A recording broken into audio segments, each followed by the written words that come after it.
Ecclesiastes chapter 1, The Vanity of Human Endeavor. Ecclesiastes chapter 1 opens with a profound reflection on the nature of human existence, time, and the search for meaning.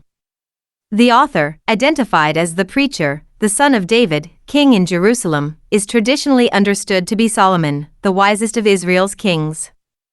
From the very beginning, the tone is one of deep weariness and contemplation.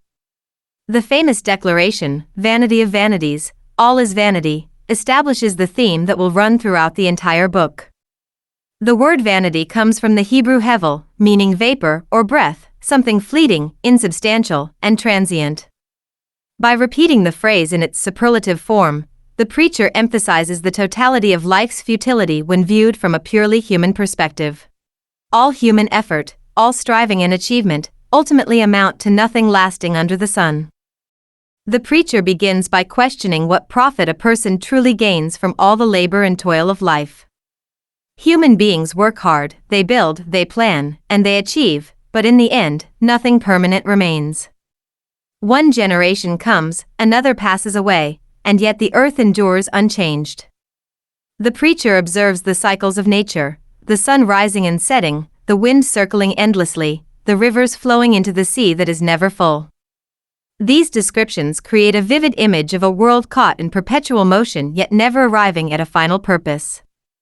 Nature's rhythms seem eternal and unchanging, while human life appears small, fleeting, and repetitive within that vast, ongoing cycle. From this observation arises a sense of weariness. All things are full of labor, the preacher says, yet human effort seems unable to bring satisfaction or rest. The eye is never satisfied with seeing, nor the ear with hearing. People constantly seek more knowledge, more pleasure, more experience, but nothing ever seems enough. Even what appears to be new or groundbreaking is, in truth, something that has already been before. There is nothing new under the sun. Human history, like nature, repeats itself endlessly.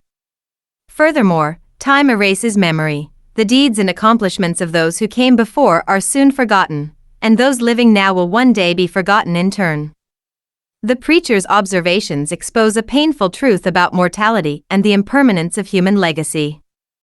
Turning from observation to personal experience, the preacher describes his own quest for understanding. As king over Israel, he possessed wisdom, wealth, and power beyond measure, yet he found no lasting fulfillment in any of it. He devoted himself to seek and search out by wisdom all that is done under heaven, but even this noble pursuit left him burdened.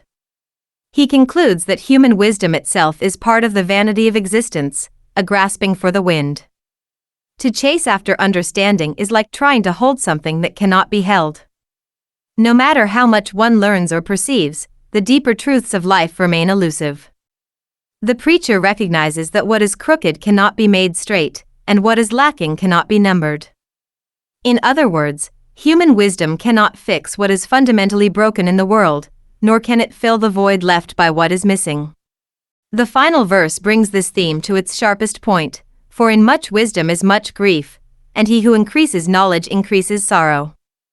Wisdom, far from bringing peace, often heightens awareness of the world's imperfection and the inevitability of death. To see more clearly is to suffer more deeply, for knowledge reveals the limitations and frustrations of human existence. The more one understands the order of life under the sun, the more one realizes its futility apart from divine meaning. Ecclesiastes chapter 1, therefore, serves as both a lament and a philosophical meditation. It strips away illusions of permanence and progress to confront the reader with the stark reality of life's transience. Human endeavors, wisdom, and pleasure all fade like vapor. Yet beneath its tone of despair lies an implicit challenge. If all is vanity under the sun, perhaps meaning must be sought beyond it. The preacher's reflections open the door to a deeper search for purpose, not in the cycles of the natural world or the achievements of humankind, but in the eternal perspective of God. The chapter's haunting honesty prepares the way for the book's ultimate conclusion, that while life itself may seem fleeting and incomprehensible, reverence for God and obedience to His will are what give it true and lasting significance. The words of the preacher, the son of David, king of Jerusalem. Vanity of vanities, says the preacher, Vanity of vanities, all is vanity. What profit has a man from all his labor in which he toils under the sun? One generation passes away, and another generation comes, but the earth abides forever. The sun also rises, and the sun goes down, and hastens to the place where it arose. The wind goes toward the south, and turns around to the north. The wind whirls about continually, and comes again on its circuit. All the rivers run into the sea, yet the sea is not full. To the place from which the rivers come, there they return again. All things are full of labor. Man cannot express it. The eye is not satisfied with seeing, nor the ear filled with hearing. That which has been is what will be. That which is done is what will be done, and there is nothing new under the sun. Is there anything of which it may be said, "See, this is new"? It has already been in ancient times before us. There is no remembrance of former things, nor will there be any remembrance of things that are to come by those who will come after.